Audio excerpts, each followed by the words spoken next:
Hello and good morning, everyone. Today we are going to discuss a poem by the famous Malayali poet and critic K. Satchidanandan.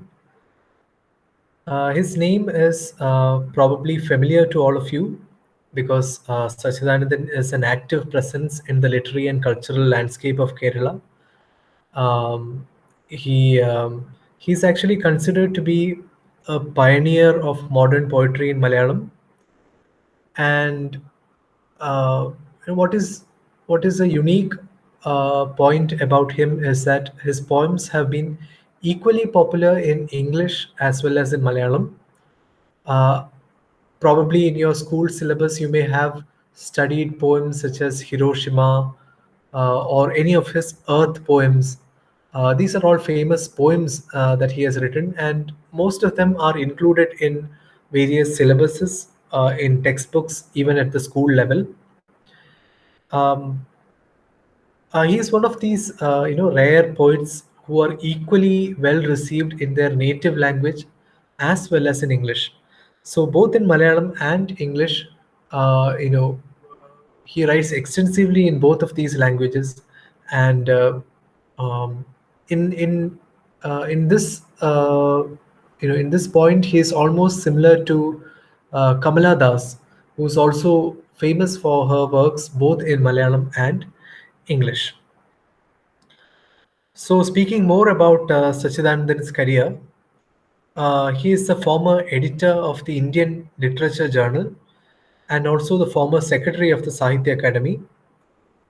He's also a social advocate for various social issues such as anti caste views, then the environment, human rights, open access to software. He is also a well known speaker on issues concerning contemporary Indian literature. About his personal life, he was born in 1948 in Thrissur. The name of his birthplace is Pullud, which is a small village in Kodungalur.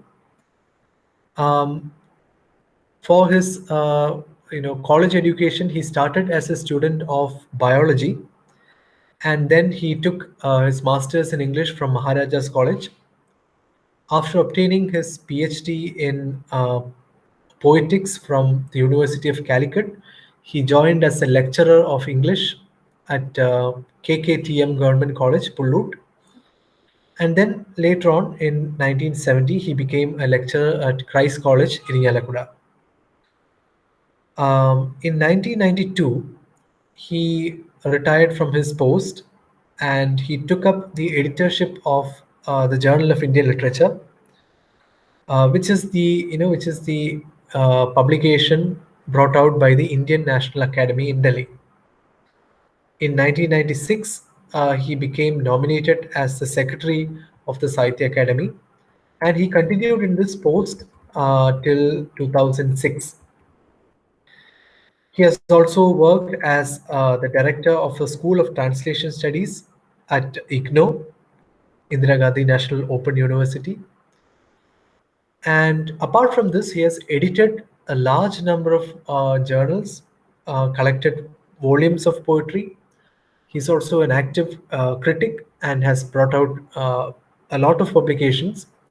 If you just Google his name in, you'll be able to access a lot of information about his publications. You can visit his Wikipedia article, which also lists a lot of his publications. He also has a blog where you can read more of his poems. If you like this poem, you might be inspired to go visit his blog. You can just search for K. Sachidanandan blog, and you will get the link. Okay, now coming to the poem, the title of the poem is "What the Elements Taught Me," and this poem is about the poet taking inspiration from the five elements. Okay, so this poem is based on this ancient Indian belief. Actually, it is not just Indian. In ancient Greek belief, in Greek culture also, there is this belief that all natural things, Everything around us is composed of five elements. Okay. In Sanskrit, we call them the Panjabhutas, right? So there are these five elements which constitute everything around us. And this poem is about the poet uh, looking at each of these five elements and understanding how they work and then learning from them. So he treats these five elements like five gurus from which he is learning a lot about how to live. Okay. So these five elements are earth, fire, water, air, and ether. Now, earth, fire, water, and air are very common. We all know what it is. Ether is space or nothingness, what we find when we look at the stars, right? They exist in this blackness or void, and that void is called ether. Okay. Now, um, let us now read this poem, and then we will discuss it stanza by stanza, and we will try to understand the various ideas that Satchidanandan is imbibing from each of these elements.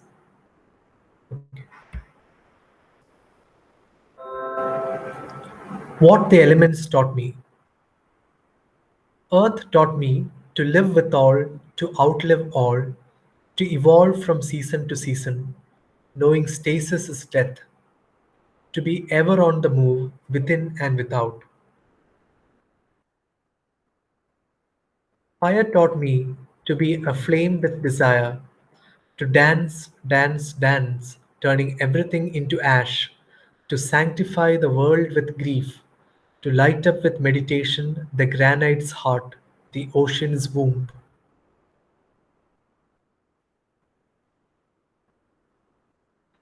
Water taught me to ooze unannounced from ice and clouds, to seep deep into earth, into bodies, adorning both with buds and blooms, to strip myself of name and place, and merge with the magnificent blue of memory's last horizon.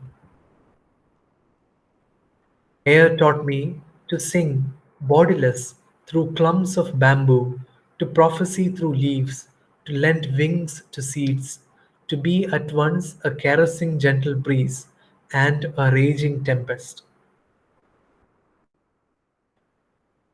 Ether taught me to be full with the full moon and null with the new moon, to be lush red flush of dawn and dusk, to be everywhere and be nowhere.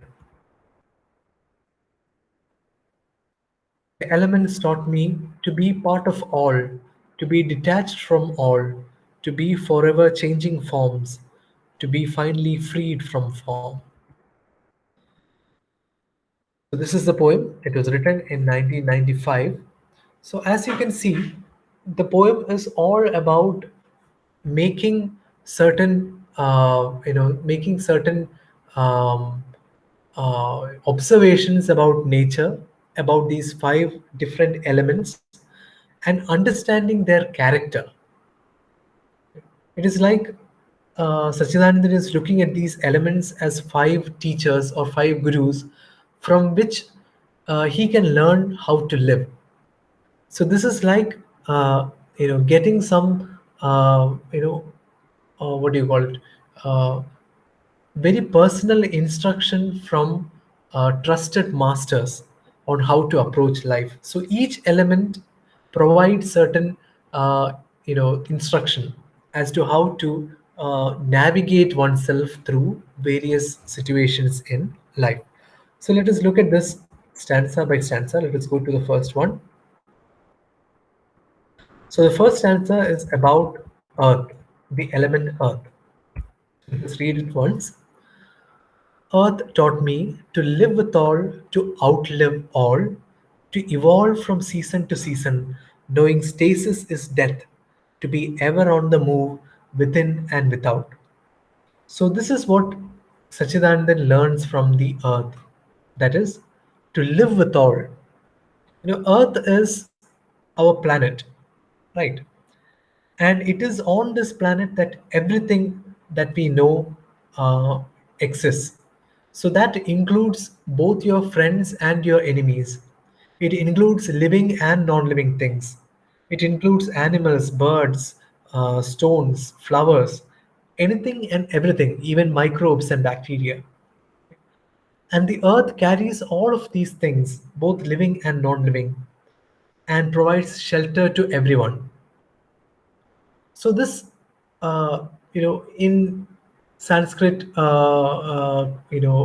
works, or if you look at Hindu mythology, Earth is personified as a goddess, right? Bhumi Devi, and one of the key aspects of Bhumi Devi is patience, right? She has the patience to bear with all the things that all these living and non-living things inflict upon her. So even the destructive acts that human beings do, that is, born by the earth. It is absorbed by the earth.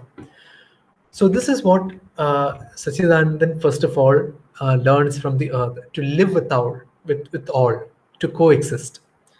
And secondly, he says to outlive all. The age of the earth is tremendous. It is measured in billions of years.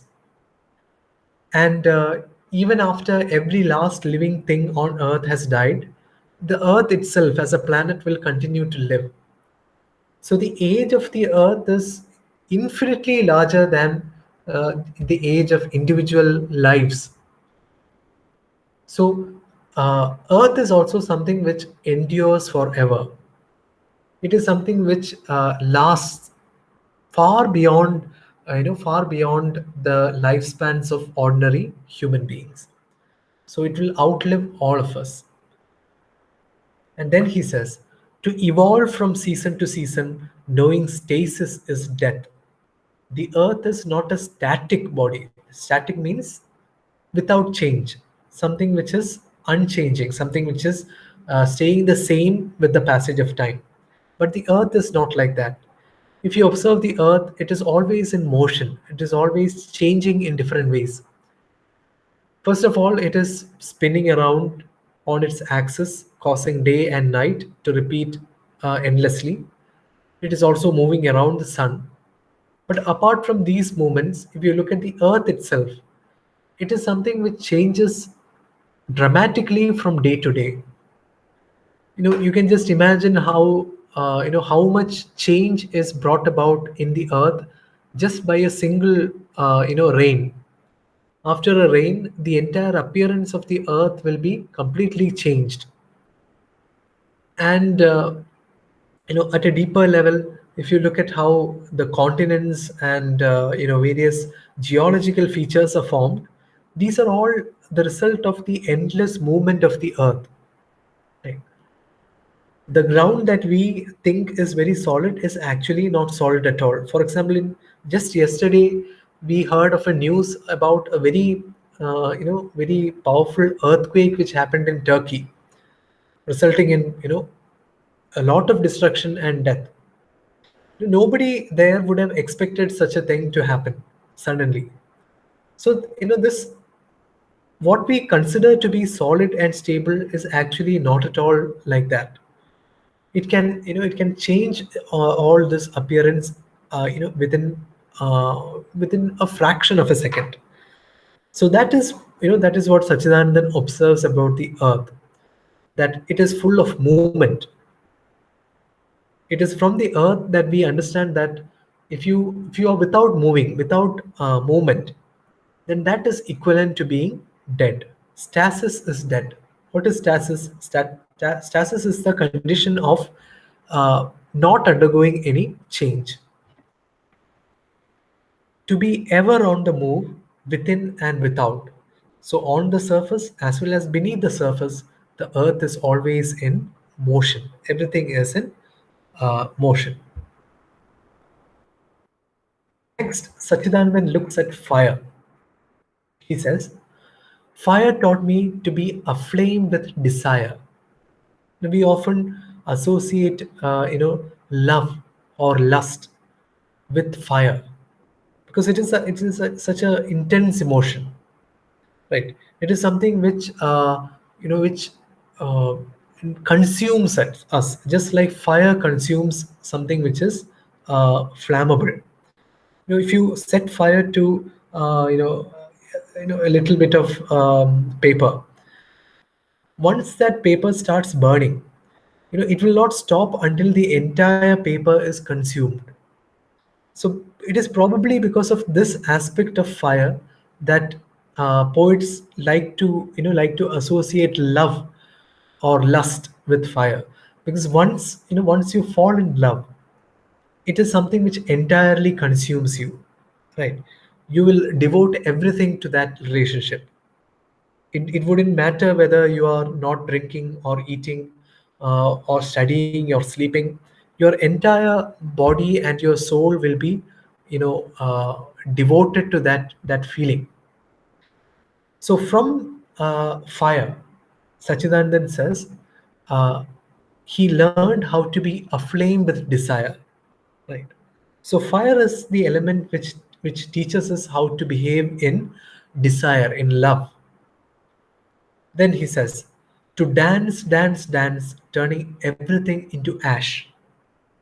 So if you observe a fire, anything burning, it is also always in motion. You can never see a flame which is still. Even if you light a candle and place it in a room without any windows or doors, even if there is no wind, you will see the candle will flicker. So that is because fire is always, it is a form of movement. It is like it is dancing. There is a rhythm involved. So that is why Sachidanand says it is a dance. Fire, from fire you can learn a kind of a dance, but it is not an ordinary dance. It is a dance of destruction, turning everything into ash. To sanctify the world with grief. To sanctify means to make something holy. Right. Again, if you look at ancient Indian tradition, ancient Indians believed that fire is a purifying thing. That is why in homas and yagas and all, fire is used, because it burns away what is evil or what is um, dirty, and it reveals the true nature of things. Right. So fire is this feeling, or it is this element which makes the world holy through grief. So through the destruction it causes, because it is very destructive in nature, it can also cause grief. But this is not a grief which is negative, but it is actually a purifying grief. It sanctifies the world. It makes the world more pious or holy. To light up with meditation the granite's heart, the ocean's womb. So these three lines are about how the inner part of the earth is actually full of fire, right? You might have seen videos of volcanic eruptions, about how lava from deep under the earth comes to the surface and causes great explosions, or sometimes it flows like rivers of fire, right? If you have seen documentaries in National Geographic or Discovery Channel, sometimes they show these nature programs in which volcanoes and volcanic explosions and lava are all seen. So this is also a form of fire. And Sachinandan says it lights up the granite's heart. Deep inside the earth where there are rocks, there is also fire. Fire within the heart of the granite. Granite here means rock. And also inside the ocean's womb. Right? Womb is the organ from which birth happens. Right?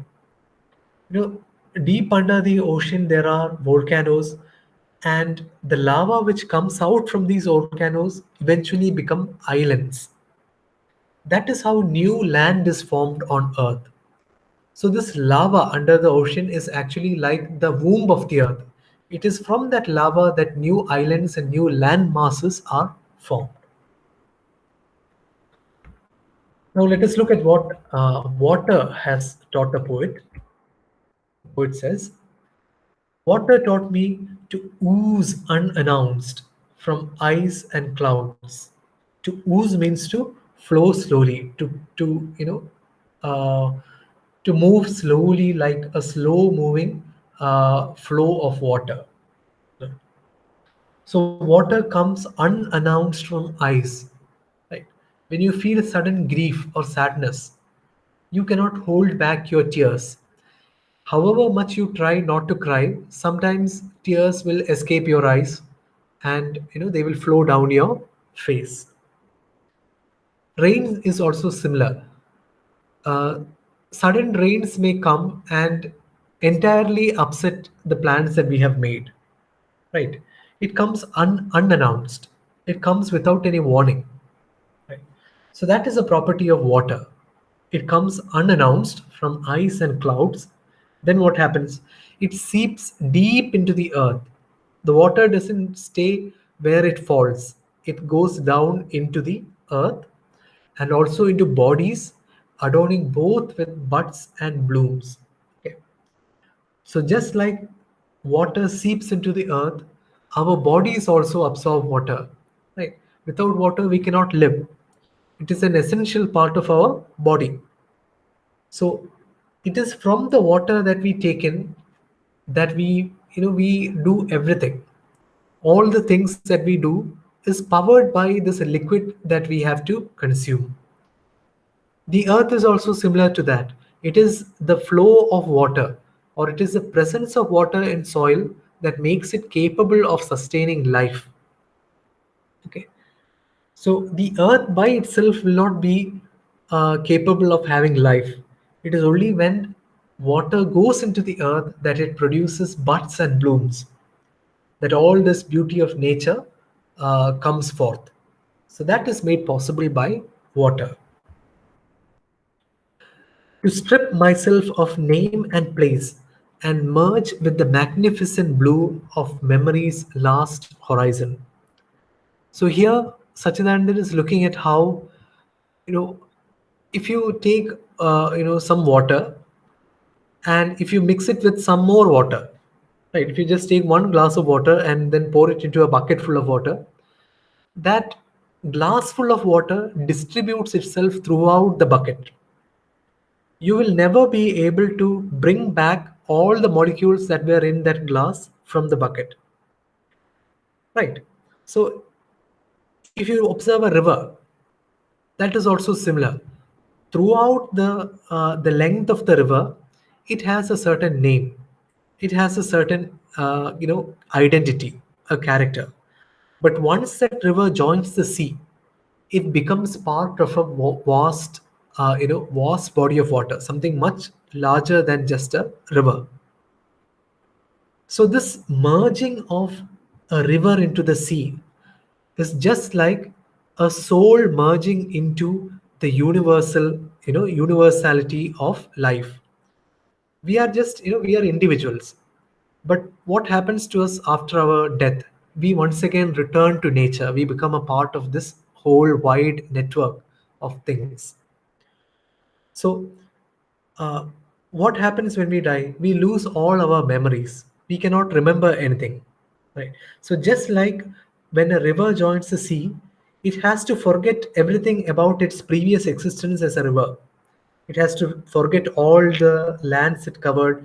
It has to forget all the trees and the flowers and the animals which exist along its path, and it has to merge completely with this blue, expanse of water, the ocean, right? So that from that water, Sachidanandan learns how to merge with the magnificent blue of memory's last horizon. So if you look at the sea, you will see how in the distance, the place where the sea and the sky meet, that is called the horizon. That is the farthest limit to which you can see with your eyes. You cannot see anymore because of the curvature of the earth, right? Whatever is beyond that is not visible. So at the horizon, the sea and the sky seems to merge.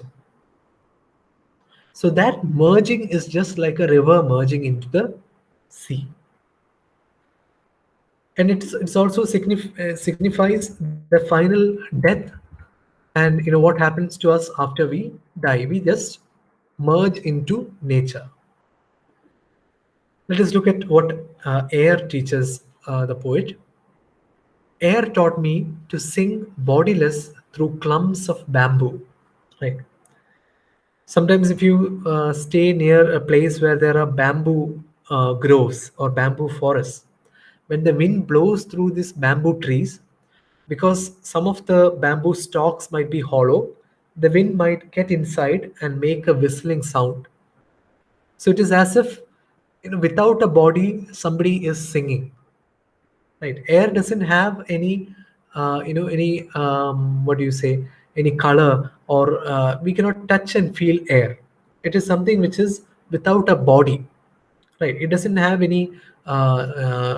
It cannot be touched or felt, or doesn't have any texture, but still it is able to create music.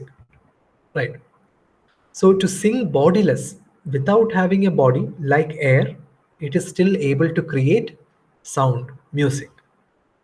To prophecy means to predict. To prophecy through leaves. Okay. Sometimes this falling of leaves can be interpreted as a prediction. Right. These ancient people, or not just ancient, even in modern times, people use the wind to predict certain things, not only to predict the weather, but also to predict what will happen in the future. So based on the direction of the wind or how the leaves are falling from a tree, somebody might prophesy something, somebody might foretell something, what is going to happen in the future. To lend wings to seeds. It is because of the wind that these flying seeds, it can be distributed far and wide, and new life, new nature can evolve. To be at once a caressing gentle breeze and a raging tempest. So the same air can be in the form of a great tempest. Tempest means storm, a raging tempest, an angry tempest, or at the same time it can be a caressing breeze. Breeze is a light wind, and caressing means something which makes you comfortable, which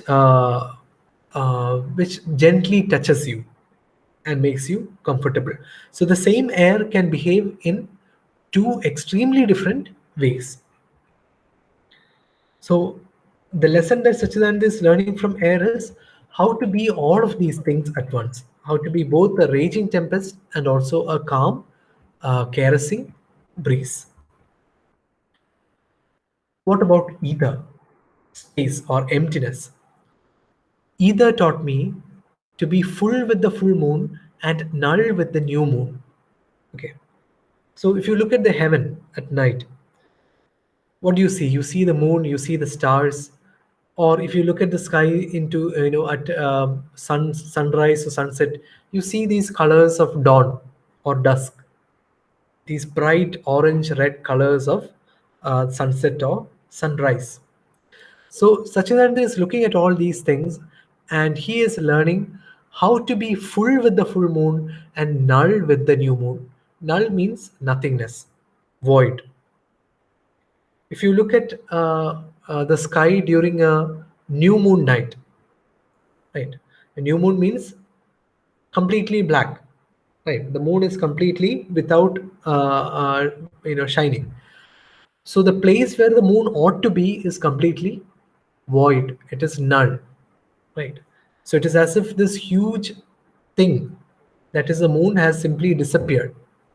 So that quality of disappearing and also appearing to be full, those are things which the poet learns from the moon, from not from the moon, sorry, from either, from the emptiness of space. To be the lush red flush. Lush means full of life, lively. The lively red flush of dawn and dusk. Right. This red color of dawn and dusk is what lends life to sunsets and sunrises, to be everywhere and nowhere. Okay, space is something which exists everywhere, but at the same time, it is emptiness, right? Space is nothing but emptiness. So we can equally say that space is everything as well as nothing, everywhere and nowhere. Now we come to the final stanza. The elements taught me to be part of all, right? As I said in the beginning, ancient Indian culture is, or Indian belief is that these five elements form a part of everything, right? So that is also something which we can learn from all of these elements, how to be part of something else, to be detached from all. And yet, what is the meaning of to be detached? Detached means separated, right? The five elements which are part of an object can be separated from it through various chemical processes. These five things, if you burn something, it produces fire, it produces air, even water can be seen to be oozing out of something which is burning. And then after something has been burned, it is emptiness, nothing. So all these five elements are present in everything, right? And yet they can all be detached, they can all be separated, to be forever changing forms, to be finally freed from form. Okay. So from these elements, Satchidanandan has been learning. And what has been learning? He has been learning how to be all these different forms of nature. They are all manifestations of these five elements. All the varied different things that we see around us, they are all manifestations. They are all versions of these five elements or combinations of these five elements. And finally, what will happen to these things? They will ultimately, after death, after destruction, all these things will go back to being the five elements. They will be freed from form. Form means structure, right? The appearance, the external reality of something. So when something dies, when something is destroyed, it loses its form and it becomes a part of everything. How? By being dissolved into these five elements. Okay. So this is the poem. It was written in 1995 and it was translated by Satchidanandan himself. Now, this is a simple poem, and you should remember that we are learning this poem within our ecology section. So, the main thing that we have to remember about this poem is how it also connects with ecology, right? We have to be concerned about the environment, and these five elements are, of course, they are part of our environment. They are present in everything that is around us, right? So, we are learning this poem within this section because it tells us to be concerned about these elements. It tells us that just like the elements, we need to learn how to coexist. We need to learn how to adapt, how to move, how to dance. We need to learn how to, how to sanctify the world, how to purify it, how to create new things. And finally, we also need to know how to be formless, right? How to lose our form, our physical appearance, and blend in once again with the elements. All right. So that was the poem, What the Elements Have Taught Me. I hope you understood the meaning of the poem. There are no difficult words in the poem except maybe some words like null. Null means nothing, nothingness. Then lush means full of life. And detached is separated. Anything else in the first? Caressing, soothing, right? To make somebody comfortable. Then prophecy means to predict. Magnificent means extremely impressive, right? Something which is extremely beautiful that it takes your breath away. So that is magnificent. Then to strip myself. To strip means to remove everything Actually, it means to remove clothing from your body, right? So here it means to remove all signs of identification. When a river joins the sea, it is no longer the river. It loses its identity as a river. Buds and blooms, flowers.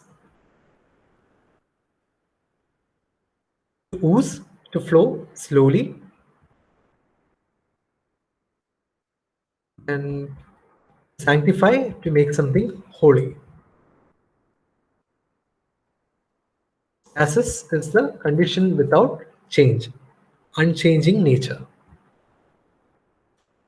So I think this covers most of the things which I wanted to say about this poem. So make sure you read the poem thoroughly. If you have any doubts, post it in the WhatsApp group and I will answer it. So we'll stop here for today. Thank you, and I will see you in the next class.